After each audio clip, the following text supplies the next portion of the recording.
Hello मेरे प्यारे दोस्तों, तो आज की वीडियो होने वाली है डैन डेडन सीजन 1 को आज मैं पूरा का पूरा रिकैप करने वाला हूँ।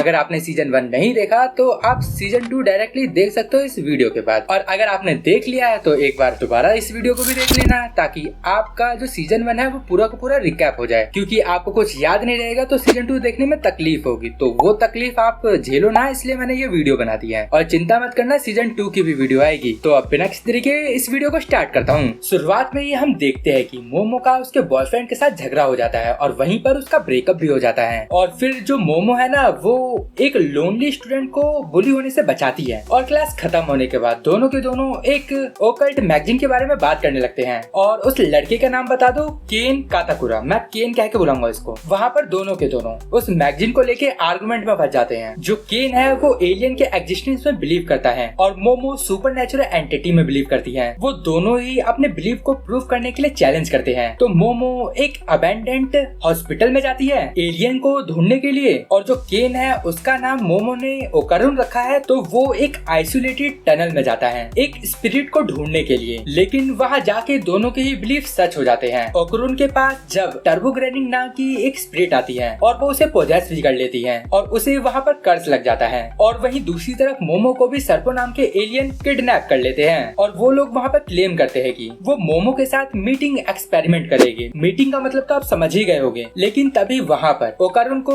टर्बोग्रेनी ने पोजेस कर रखा था, लेकिन वहीं पर वो मोमो के फोन में से बाहर निकल जाता है। और वहीं मोमो भी अपने ग्रैंड मदर के वर्ड्स याद करती है और अपने साइकोकिनेटिक पावर को गेन कर लेती है। और वहाँ पर दोनों ही मिलके सर्पो एलियन को काफी बुरी तरीके से हराते हैं और यूएफओ दोबारा वहीं पर क्रैश हो जाता है। और वहीं पर ओकारुन मोमो को रियल नेम बताता है, केन ताकाकुरा। और वहाँ पर हमें ये भी पता चलता है कि जो मोमो है ना, उसका जो फेवरेट एक्टर है उसका नाम भी केन काताकुरा ही है, इसलिए वो काफी हैरान हो जाती है। और अब दोनों के दोनों मोमो के ग्रैंड मदर के घर रिकवर करने जाते हैं क्योंकि हालत उनकी काफी खराब हो चुकी थी। और वहाँ पर मोमो ओकारुन के कर्ज को कंट्रोल में रखती है क्योंकि उसकी ग्रैंड माँ के पूरे घर में एक बैरियर लगा हुआ है, कोई भी कर्ज अंदर नहीं जा सकता। लेकिन तभी उनके घर में एक मॉन्स्टर अचानक से अटैक कर देता है। ये दिखने में थोड़ा सूमो जैसा था और वो उनकी प्रॉपर्टी के अंदर उनको ही कैद कर देता है। पहले उन्हें लग रहा था कि ये एक स्पिरिट है, लेकिन धीरे धीरे उन्हें पता चलता है कि ये एक फ्लैट फूड मॉन्स्टर है। और वहाँ पर ओकारुन मोमो को बार बार फोर्स करता है अपनी पावर को रिलीज करने के लिए ताकि वो उस एलियन से फाइट कर सके। और जैसे ही मोमो छोड़ती है वैसे ही ओकारुन टर्बोग्रेनी मोड में ट्रांसफॉर्म हो जाता है। लेकिन इन सब के बावजूद भी वो दोनों के दोनों मिलके भी उस एलियन को ज्यादा डैमेज नहीं कर पाते। लेकिन ओकारुन काफी ज्यादा डैमेज हो चुका था। और वहीं दूसरी तरफ मोमो जैसे तैसे करके उस एलियन को गेट तक एंटर कराती है और खुद ही वहाँ पर एलियन के पंचेस खाने लग जाती है ताकि गेट के बाउंड्री टूट जाए। और अब जैसे ही वो बाहर निकलती है और वो ओकारुन को पकड़ती है और गेट के ऊपर तालिस्मान लगाती है जो कि स्पिरिट को भगाने में काम आता है। इस वजह से वहीं पर वो एलियन जल जाता है और वो लोग एलियन के बैरियर से फ्री हो जाते हैं। और वो लोग जैसे ही जीत की खुशी मना रहे थे और वैसे ही वहाँ पर मोमो बेहोश हो जाती है। और अब बिना उसके पावर के जो टर्बोग्रेनी का कर्ज था वो अनकंट्रोलेबल हो जाता है। और वहाँ पर टर्बोग्रेनी ने अब पूरी तरीके से ओकारुन को कर्ज कर दिया था। तभी वहाँ पर मोमो की ग्रैंडमा आती है। दिखने में तो ये बिल्कुल भी ग्रैंडमा जैसी नहीं है, लेकिन है ये ग्रैंडमा, समझ लो आप। और इनका नाम है सेको। और यहाँ पर घर आते के साथ ही वो इजीली पोजेस्ड ओकारुन को हरा देती है। और अब मोमो दोबारा से होश में आती है। तब वो काफी चिंता में अपनी ग्रैंडमा से पूछती है कि आखिर ओकारुन कहाँ है। सेको वहाँ साइन की तरफ पॉइंट आउट करती है और वहाँ पर मोमो पाती है कि जो ओकारुन है वो कम्प्लीटली सेफ है। और वहाँ पर वो अपनी ग्रैंडमा को ओकारुन की सारी सिचुएशन बताती है और वो साथ ही ये भी बताती है कि वो भी अब साइकिक पावर को यूज कर सकती है। और अब सेको वहाँ पर टर्बोग्रेनी के बारे में सारी चीजें बताती है कि जो टर्बोग्रेनी है वो उस टनल के अंदर एक और भी ज्यादा ताकतवर स्पिरिट के साथ कोलैब हो गई है। लेकिन इन सब के बावजूद भी अभी भी मोमो ओकारुन की हेल्प के लिए तैयार होती है। सेको बताती है कि जो टर्बोग्रेनी की पावर है वो सिटी के आउटकर्ट्स में वीक हो जाती है। लेकिन वहीं थोड़ी देर बाद टर्बोग्रेनी वहाँ पर अचानक से अपीयर होती है और मोमो को थ्रेट देती है कि उसे टनल में उसके साथ फाइट करना होगा। और अगर वो ऐसा नहीं करती है तो वो अपने कर्ज का यूज करके सभी लोगों को मार डालेगी, साथ ही साथ ओकारुन को भी। और अब इनके पास कोई रास्ता नहीं बचता, तो इसलिए ये लोग स्पिरिट प्रोटेक्शन क्लॉथ पहन के दोनों भी टर्बोग्रेनी से फाइट करने के लिए निकल जाते हैं। और वहाँ पर जाकर वो लोग प्लान बनाते हैं कि वो किस तरह टर्बोग्रेनी को आउटकस्ट तक ले जाएगी। लगे ताकि वो लोग उसे हरा सके। लेकिन वो लोग वहाँ टर्बो ग्रैनी की वजह से उस टनल में ही फंस जाते हैं और वहाँ टर्बो ग्रैनी अपने कर्स पावर को बैक ले लेती है। लेकिन वहाँ पर मोमो अपनी ग्रैंड माँ के बात को याद करते हुए एक रेस चैलेंज के लिए टर्बो ग्रैनी को चैलेंज कर देती है जिससे वो उसे डिस्ट्रैक्ट कर सके। और वहाँ पर जैसे तैसे वो दोनों के दोनों इन सारे चैलेंजेस के बाद टर्बो ग्रैनी को एक जगह पे कैद कर देते हैं और ओकारुन का कर्स पावर भी वापस आ जाता है और वो लोग आउटकर्स की तरफ भागने की कोशिश भी करते हैं। लेकिन उनके पास टर्बो ग्रैनी के जो स्पिरिट थे जिनको उसने पोजेस कर रखा था वो सब के सब उसका पीछा करने लग जाते हैं। लेकिन उनसे एस्केप करने की कोशिश में वो लोग फेल हो जाते हैं। लेकिन वहाँ पर ओकारुन गस्ट पावर को यूज करके उनसे भागने की भी कोशिश करता है और टर्बो ग्रैनी भी मोमो के ग्रैब से आजाद हो जाती है और वो टर्बो ग्रैनी को डिस्ट्रैक्ट करके एक ट्रेन पे ले जाती है जो कि उससे तो ज्यादा फास्ट था और ये ट्रेन आउटकर्स की जगह पे जा रहा था। और वहाँ पर मोमो और सेको आउटकर्स की हेल्प लेके टर्बो ग्रैनी को डिफीट कर देते हैं और तुरंत ही वो लोग ओकारुन को कर्स से फ्री भी कर देते हैं। अब वो लोग दोबारा से रिस्पेक्ट देने के लिए उस टनल के पास वापस आते हैं और वहाँ आकर उन्हें पता चलता है कि जो टर्बो ग्रैनी है वो सेक्सुअल असॉल्ट विक्टिम्स और हॉरिबली डेथ गर्ल्स को कंफर्ट देने के लिए वहाँ पर रहती थी। और अब बाद में जो मोमो है वो अगले दिन ओकारुन से मिलने के लिए काफी एक्साइटेड है। इससे ओकारुन काफी खुश भी होता है। और अब स्कूल में जब वो दोनों बातचीत करना शुरू करते हैं लेकिन वही जो मोमो के फ्रेंड थे वो उन दोनों को कपल समझ लेते हैं क्योंकि उन दोनों के बीच में कोइंसिडेंटली किस हो जाता है और यही चीज मोमो के दोस्त देख भी लेते हैं। और अब जो ओकारुन था वो बाथरूम में जाता है रिलीफ करने के लिए लेकिन वो वहाँ पर एक अजीब चीज देखता है। तो अब वो भागता हुआ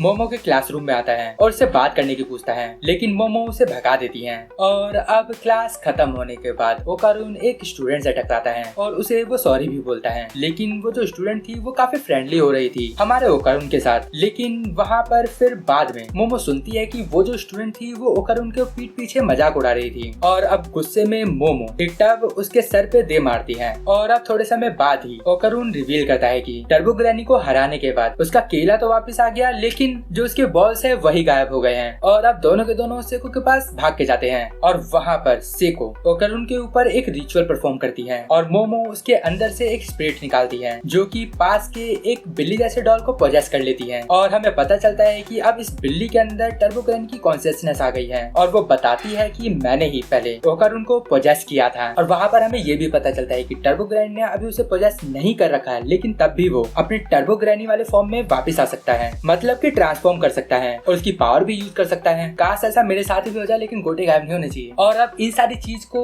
सेको एक्सप्लेन करते हुए बताती है कि अब ओकारुन के अंदर सिर्फ और सिर्फ स्पिरिचुअल पावर ही बची है। और वहाँ थोड़ी देर बाद जो टर्बो ग्रैनी थी जो बिल्ली के अंदर आ गई थी वो रिवील करती है कि उसको नहीं पता कि उसने हमारे ओकारुन के गोटे कहाँ छुपा दिए लेकिन अब वो गोल्डन कलर के हो गए हैं। और ये बॉल स्पिरिट ऑरा से एनक्यूस है जो कि स्पिरिट को अपनी तरफ अट्रैक्ट करती है। और जो स्टूडेंट स्कूल में ओकारुन का मजाक उड़ा रही थी आयरा वो वहाँ बताती है कि वो मोमो के पावर्स को देख सकती है क्योंकि उसके पास भगवान का दिया हुआ गोल्डन बॉल है। आप तो समझ गए होंगे ये कौन से बॉल है। ये गोल्डन बॉल ओकारुन के गोटे हैं और ये बॉल टर्बो ग्रैनी से फाइट के वक्त वहीं नीचे गिर गया था। टर्बो ग्रैनी ये चीज देख के मोमो और ओकारुन को बताती है कि आयरा जो है वो अपने स्पिरिचुअल पावर को अवेक कर चुकी है और उसी के पास गोल्डन बॉल भी है। और अब थोड़ी देर बाद जो आयरा थी वो मोमो को कन्विंस करती है कि वो उसके साथ बात करना चाहती है लेकिन वो उसे एक जगह पे ले जाके एक्सरसाइज करने की कोशिश करती है। लेकिन तभी वहाँ ओकारुन और टर्बो ग्रैनी उसकी हेल्प के लिए आ जाते हैं और वहाँ पर ओकारुन बोलता है कि जो आयरा है वो किसी का टारगेट बन चुकी है। तभी वहाँ पर एक पिंक ड्रेस वाली स्पिरिट उसे कैप्चर कर लेती है और वो अपने आप को आयरा की मदर बता रही थी। और वहाँ पर ओकारुन और मोमो दोनों ही उस स्पिरिट से फाइट करते हैं लेकिन वो जो स्पिरिट थी वो पूरा का पूरा ओकारुन को निकल जाती है। और वहाँ पर टर्बो ग्रैनी बताती है कि ये एक स्पिरिट है जिसका नाम है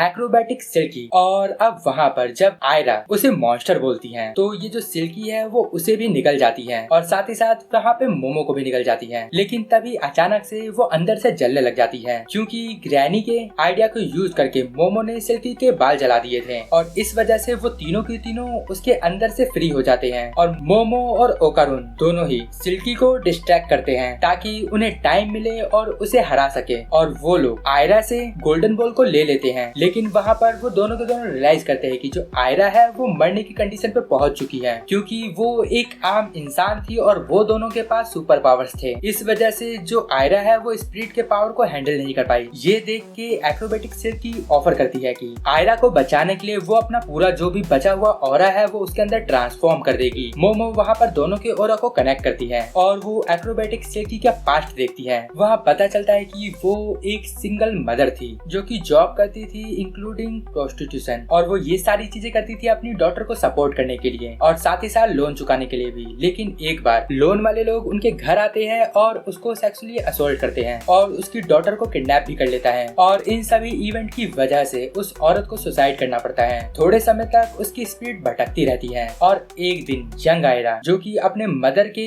डेथ से गुजर रही थी, वो उसे सेंस करके अपनी माँ समझ लेती है और ये देखकर वो स्पिरिट आयरा को अपना बच्चा समझ लेती है और प्रोटेक्ट करने का प्रॉमिस कर देती है। इसी वजह से वो वहाँ पर एक्रोबेटिक सिल्की बन जाती है और अब थोड़ी देर बाद वहाँ प्रेजेंट में आयरा बिल्कुल ठीक हो जाती है और वहाँ पर मोमो ये सारी की सारी घटना सच देख के रोने लग जाती है और वहाँ से एक्रोबेटिक सिल्की धीरे धीरे गायब होने लगती है। और उसके पास्ट को देखने के बाद आयरा एक्रोबेटिक सिल्की को माँ कहकर पुकारती है और उसे गले से लगा लेती है और वो प्रे करती है कि उन्हें शांति मिले, और वो प्रॉमिस भी करती है कि वो कभी भी एक्रोबेटिक सिल्की को भूलेगी नहीं। और अब मोमो और अकुरुन के सेव करने के बाद भी आयरा बिलीव करती है कि मोमो एक डीमन है और वो वहाँ प्लान बनाती है कि वो ओकरुन को उसके कंट्रोल से फ्री करेगी। और वहाँ टर्बो ग्रैनी भी गोल्डन बॉल को ओकरुन की बॉडी से ज्वाइन कर देती है। और अब हम आगे देखते हैं कि मोमो अजीब सा महसूस करती है जब ओकरुन उसे बार बार इग्नोर कर रहा था और वो गार्डन में ओकरुन को आयरा के ऊपर देखती है। तभी हमें पता चलता है कि ओकरुन मोमो को इग्नोर इस वजह से कर रहा था ताकि वो अच्छे से एक्सरसाइज कर सके। तभी वहाँ आयरा आ जाती है और वो ऑकवर्डली अपनी फीलिंग को ओकरुन को बताती है। दोनों ही वहाँ आर्गुमेंट करते हैं, लेकिन आयरा वहाँ गिर जाती है और उसके ऊपर ओकरुन भी गिर जाता है और तभी मोमो उन्हें देख भी लेती है। ओकरुन वहाँ ये सारी कंफ्यूजन क्लियर करने की कोशिश भी करता है, लेकिन मोमो तो अब जेलस हो चुकी थी, वो सुनने से बिल्कुल इनकार कर देती है। क्लासेस जैसे चलती थी वैसी चलती रहती है,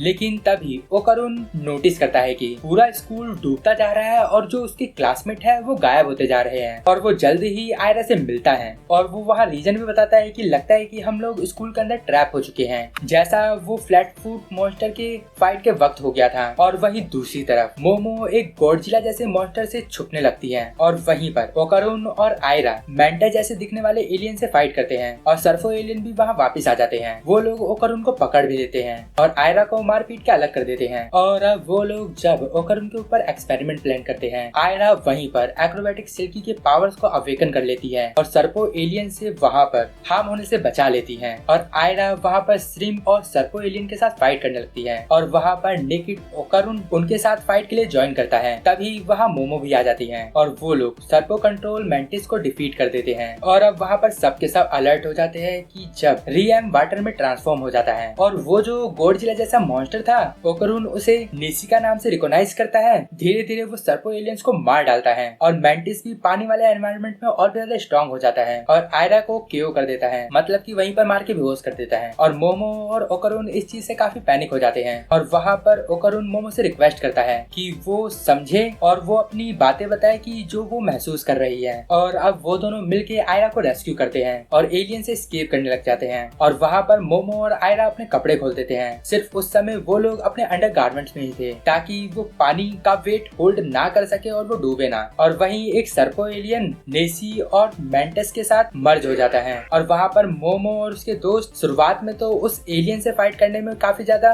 स्ट्रगल कर रहे थे, लेकिन वो उसकी वीकनेस समझने के बाद साथ में काम करके उस एलियन को डिफीट कर देते हैं और अपने रियल स्कूल में आ जाते हैं। शुरुआत में तो वो रिलीफ फील करते हैं, लेकिन फिर वो देखते हैं कि वो लोग नेकेड है और पूरे स्कूल के सभी स्टूडेंट वहाँ आ चुके हैं। पूरा स्कूल उन तीनों को अधनंगा देख रहा होता है और सबको लग रहा होता है कि ये तीनों मिलके थ्रीसम कर रहे हैं और इस वजह से ये तीनों के तीनों काफी ज्यादा एम्ब्रेस होते हैं और वो भागने लग जाते हैं। मोमो और आयरा इन सारे इंसिडेंट के बाद दुख से रोने लग जाते हैं और वहीं दूसरी तरफ आयरा के क्लासमेट मोमो और ओकरुन के बीच कॉन्स्पिरेसी करने लग जाते हैं। और अब वहाँ पर आयरा खड़ी होती है और सबको बोलती है कि कुछ भी ऐसा नहीं है, मैं पूरी की पूरी रिस्पॉन्सिबिलिटी लेती हूँ। और अब आयरा बाद में मोमो से मिलती है और वो लोग वहाँ पर मेंटिस को देखते हैं। वहाँ मेंटिस की हालत काफी खराब थी तो वो लोग उसे सैको के घर ले जाते हैं और डिनर खाने के बाद वो मेंटिस एक्सप्लेन करता है कि लगातार ब्लड लॉस करने की वजह से उसकी लाइफ रिस्क में है। और ये सुनने के बाद सेको उसे एक ग्लास ऑफ मिल्क देती है और इसे देख के मेंटिस रियलाइज करता है कि ये उसका ब्लड है और इस चीज से वो मेंटिस काफी ज्यादा खुश हो जाता है। तो सेको उसे एक काव ले जाने के लिए ऑफर कर देती है और अब वो सबका शुक्रिया अदा करता है और वो कहता है कि अगर अब कभी भी मेरी हेल्प की जरूरत पड़े तो मैं हमेशा तुम्हारे लिए तैयार रहूंगा। और अब वो अपने प्लेनेट चले जाता है और अब थोड़े समय बाद बाद एक विजिटर उनके घर आता है। इसे देख के मोमो बताते हैं कि ये तो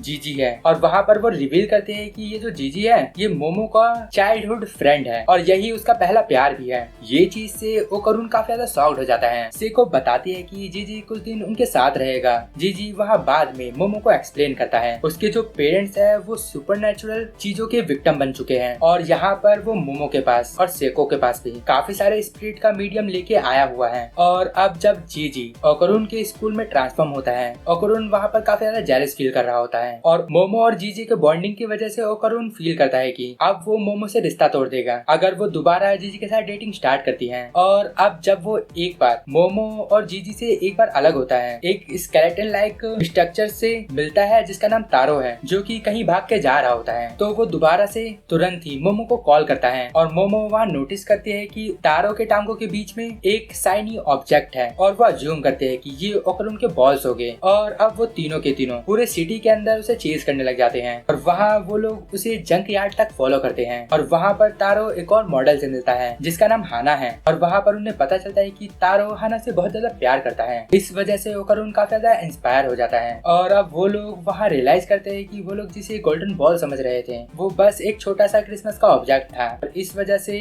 वो पूरा का पूरा ग्रुप हाना को सेको के घर ले जाता है और वहाँ पर वो तारो के विजिट करने का वेट करती है और इसी दौरान जो जीजी है वो उस स्पिरिट के हेलोसिनेशन को बार बार विजिट करता है जो कि उसके पेरेंट्स की बीमारी के लिए रिस्पॉन्सिबल है। और अब वो तीनों के तीनों जीजी के कर्स हाउस के लिए ट्रैवल करते हैं और वहाँ पर ओकरुन मोमो और जीजी के बॉन्डिंग से जेलस होता है और वो तारो के प्यार को याद करता है और मोमो का अटेंशन अपनी तरफ ग्रैब करने की कोशिश करता है, लेकिन वो गलती से जीजी का अटेंशन अपनी तरफ ग्रैब कर लेता है। अब वो लोग जीजी के घर पहुंचते हैं और उनको हल्का हल्का नोटिस होता है कि कोई उन्हें हर जगह पे नजर रख रहा है। मोमो वहाँ नोटिस करते हैं कि कुछ भी यहाँ ऑर्डिनरी नहीं है। वो सस्पेक्ट करते हैं कि स्पिरिट शायद छुपने की कोशिश कर रहा है और वो वहाँ पर जीजी और ओकरुन को रेस्ट करने का बोल के टाउन में घूमने निकल जाती है। वहाँ पर ओकरुन को जीजी के साथ बॉन्ड करना पड़ता है। वो लोग वहाँ डिस्कस करते हैं कि उन लोगों को मोमो के बारे में क्या पसंद है और मोमो एक जगह पे हॉट बात ले रही होती है। वहाँ पर कुछ कर्स्ड आदमियों का ग्रुप उसे एनकाउंटर होता है। तभी ओकरुन और जीजी नोटिस करते हैं